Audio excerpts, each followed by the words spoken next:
Today's video, good day everyone. Today's video is essentially of something that I need to do on my 2006 Land Rover Discovery 3 TDV6. A common fault is that the vehicle air suspension, after 10 years, you have a problem where it starts to sit down on its bump stops if it's left parked for anything from a few hours to a few days. This is usually caused by a problem where the desiccant in the dryer unit of the compressor starts to break down, and you start to get white fluff coming through on your air system, and that gets into your valves, which control the airflow to the front and back wheels, and blocks them or clogs them up and causes air to leak out of that, and causes that a very slow leak. So what happens is the vehicle, you'll park it, it'll drive it around, it'll be at normal ride height, you'll park the vehicle, and then with time, within a few hours, possibly in my case a couple of days, the vehicle slowly sits down on its suspension until it hits its bump stops. For the record, these vehicles, if you park them for a week at normal ride height or at any particular height on the suspension, they should stay at that height. There should be no leak of the air under normal operation. If your vehicle does sit down at its bump stops, it's an indication that there's a problem with your air suspension and you need to clean it out.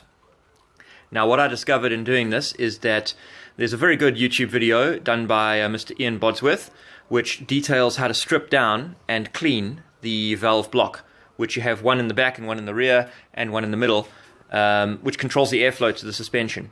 Those get dirty, and he explains how to clean the valve block out. However, what isn't covered in that video is how to actually access the valve blocks. I am a home mechanic. I don't have a workshop other than my garage, which is messy as hell, and you'll see behind me. And essentially what I'm doing here is I'm detailing how to access the rear valve block of the vehicle, which is inside the wheel well of the left rear wheel. How to get to it, how to disconnect it from the air suspension system, and also then how to clean it out. In this video, to start out, I'm going to explain how you go about preparing the vehicle to be able to access the valve block. Obviously, safety first. You've got to jack the vehicle up for this one. So you jack up the rear vehicle on the rear suspension. What I did was I've jacked the vehicle up on so that the wheel drops. So you basically got to take up the entire height of the suspension. It makes the wheel lower and it makes more space to work here rather than jacking up on an axle. What you got to do before you jack up a wheel and before you start working on the air suspension of these vehicles, they have a system where they will self-level automatically after the vehicle is stopped. So what happens is essentially is when you park the vehicle, after every so often, initially when you turn the vehicle off, and then also after a certain period, I think it's about 2 hours, the vehicle wakes up, the computer wakes up, checks the air suspension, checks the state of the vehicle's position, and it lowers air out of various wheels in order to level the vehicle off if it's not level to start with. If this happens while you're working on the vehicle, there is a very definite possibility of the suspension adjusting itself while you're working on the suspension, which could cause serious injury or harm to yourself or the vehicle. In order to prevent the vehicle from being able to adjust its own suspension, you've got to disconnect power to the mechanism that controls those valve blocks. Now, you can do that the simple way, the logical way, which is to disconnect the battery entirely. That shuts the entire electronics of the vehicle down. That's the safest way. However, the disadvantage of that is it also just resets your clocks and your alarms and your tuning on the radio. If you don't want to do that, you can disconnect power to the suspension itself, which is just on fuse 26 on the fuse box next to the battery. To give you an idea, this is the battery of the vehicle, and then next to it here we have the fuse box. And fuse 26, while I try and orientate the front camera, fuse 26 is this fuse here, which you'll see I've actually removed the fuse, and I've got it sitting next to the fuse box. It's this row here, it's the third fuse along, which usually sits there. I've removed that fuse. If you remove that fuse, the vehicle can no longer control the valve blocks, and it can't, even though the ECU will wake up and it'll check and find that the vehicle's off level, it can't actually switch off any of the valves, so it can't adjust the suspension while you're working on it.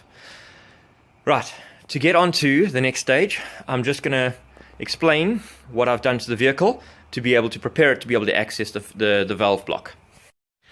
Getting into the valve block on the rear valve block on the Discovery 3 is it's the most difficult valve block to get to. The front one is quite easily accessible. If you can get under the vehicle, it's up on the chassis by the front wheels. The rear one is not so easy. Obviously, you got to jack the vehicle up and put it on vehicle stands. Safety first, make sure you always have a vehicle stand. Don't rely on just the jack to be able to hold the vehicle up while you're working on it. This thing weighs about 3 tons. If that comes down in your arm, it'll shear it off. So we want to obviously make sure that we stay as safe as possible. What I'm showing you here is the left rear wheel brake caliper, and there's your airbag suspension. Inside here is the airbag, which the vehicle inflates and deflates to be able to adjust the height of the wheel as you're riding and as you select off-road height, normal height, access height, or even extended and super extended. The valve block is a valve which is controlled by the car computer, and that controls airflow into the airbag, this side and that side, in order to be able to adjust the height of each wheel independently. That valve block is shown here. Can't see very much of it at this point, but essentially what you're looking at is, let me see if I can get a better angle. It's about twice the size of a pack of cigarettes. We're going to need to remove this, strip it down and clean it out. This here is the electrical connection to the valve block. That's where all your power comes to be able to turn the various valves on internally, which will adjust the airflow to the different modules. I'm going to show you here, we're going to be disconnecting the electrics. The electrics disconnect quite easily, or it did last time I checked. I've got to be able to hook it and pull it off. There you go. That's the electrical plug disconnected from the valve block. The valve block is now independent. The next step is to disconnect all the air. There are 3 air connections to this valve block. You can just see, sorry, I'm battling to get my fingers around this thing. I'm taking this on a phone. There is the one valve block, one connection, air connection. This, as far as I understand, is the air inlet from the main compressor system. That nut you need to undo so that you can pull the plug off the valve block and be able to basically free it up. Once the valve block is all the air pipes are disconnected from the valve block, it actually just mounts simply on this plate here. The entire valve block can just be lifted straight up and off there. It comes out, and like I said, it's about twice the size of a pack of cigarettes, and there's some screws which you can undo, but I'll show you that at a later stage. The complexity is you need hands. You need small hands to be able to do this job. This is a metric 10 bolt. You need to be able to get a spanner in there and undo that so that you can take this air hose off. There are then 2 where you battle not to get the threads cross-threaded there. So to be able to show how I access those pipes, you don't access those pipes from this side. What I've done to make life a lot easier,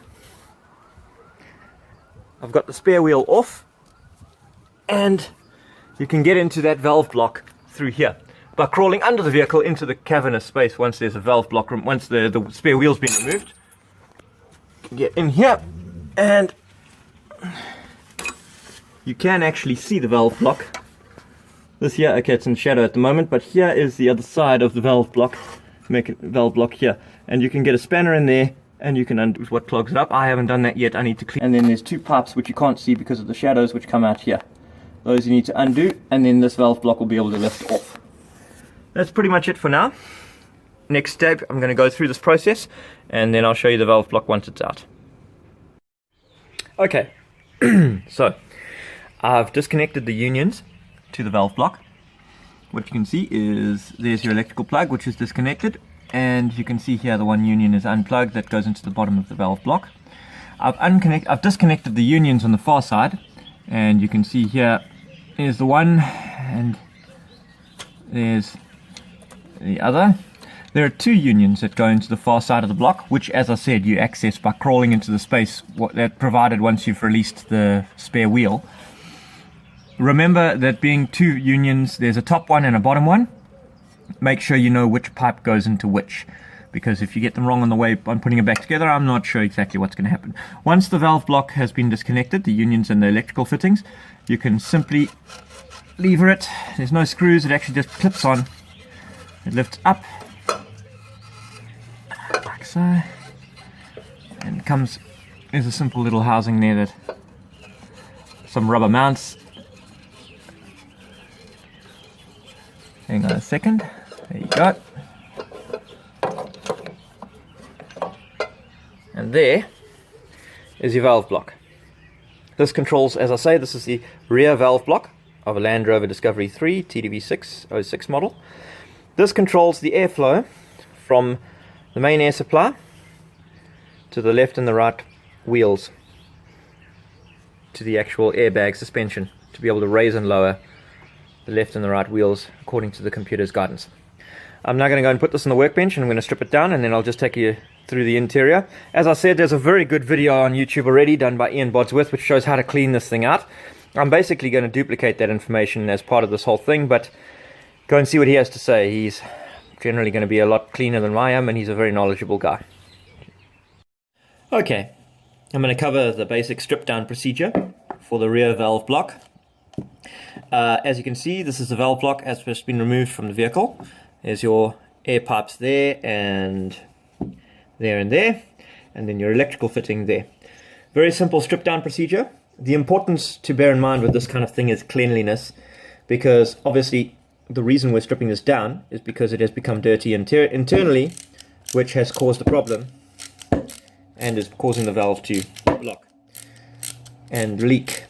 So, got to have a clear workspace for this. Remove these 4 screws with a Torx head screw, and then the valve will come apart. Once the screws are out, you can separate the valve block along this seam here. Remove the 4 screws, and it separates quite easily. There's nothing really spring based inside which is going to go sprawling and jump to the far end of the garage, so it's easy enough to separate. You pull it apart like so, and what you've got internally is your electrical control side, which is your solenoids and your electrical mechanisms for opening and closing the valves, and then your actual valves, which are these here. As you can see, there are O-rings. There's 3 valves. There are these orange O-rings, and each one internally has some extra seals and O-rings. You must be careful when you pull these out, because there are a few fiddly parts inside. Make sure that you pull it apart and that you put it back together in the same way. But essentially what we're looking for is we're looking for signs of any muck or dust in here or inside the actual valves themselves. If I remove the middle one, which is different from the 2 outers, let me just pull this out. There. That's your valve. We're looking for any signs of dust or muck inside here on any of the O-rings. We're just going to give it all a good clean and then put it back together. I'm not going to go into too much detail on this. I think that's enough of the interior of the valve block. I suggest you watch Ian Bodsworth's video. He goes into, from a better video angle and in more detail, he goes into more detail as to how to actually clean the interior of the valve block. Okay, so the valve block's been cleaned out, and now it's time to reassemble the vehicle. I'm not going to go into too much detail of it. In fact, I'm probably going to end this video off now, because it's essentially the reverse of the way you assembled it. Just to finish off, you can see here are the 3 unions that came off the valve block. There's the one that goes to the rear of the car. That's at the top. Remember, there's 2 holes. There's 2 unions that attach on that side of the valve block, accessible through the gap where the spare wheel is. The one heading to the rear of the vehicle is the top fitting. The one heading to the front of the vehicle is the bottom fitting.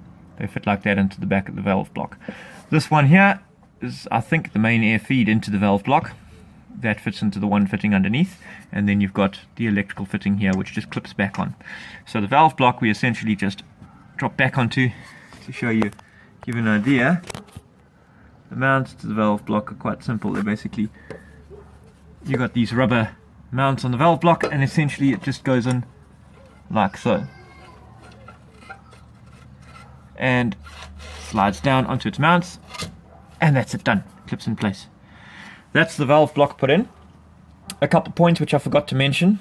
The unions are actually a 12mm spanner, not a 10mm spanner. Correction on my previous comment. Also, remember that the air suspension, when you start stripping this thing down, even though you've pulled fuse 26, it can't manipulate the suspension. However, the air inside the suspension is still under pressure. The Land Rover Discovery 3 suspension pressure is around usually 16 or 17 bar, so it's quite high and can be quite violent if you disconnect it unexpectedly. So what you do is, as you loosen the unions, you don't do it quickly, do it slowly, turn by turn, And what will happen is your first union, you will get to a point where suddenly you'll start hearing a hissing of the air escaping. At that point, back off, leave the vehicle for 5 minutes, 10 minutes, let all the air leak out of the suspension system, takes all the pressure away, and then when you come back and the hissing is stopped, you can continue undoing all the unions safely without working on a pressurized suspension. Once you put the suspension block back together, and I lower put the wheel back on and lower the vehicle onto the ground, when you first start the engine, the compressor is going to kick in, pump up the air, and the vehicle is slowly going to rise. It may take slightly longer than usual because obviously you've let all the pressure out of the rear part of the suspension, but it should basically just recover. There's no configuration, there's no deactivation of anything in the computer that you need to do. Once you connect the electrics and give the valve block what it needs, the system should come back online. That's all for me. I hope this helps anybody trying to service their rear valve block. This is Charles Atkinson, signing off. Have a good day.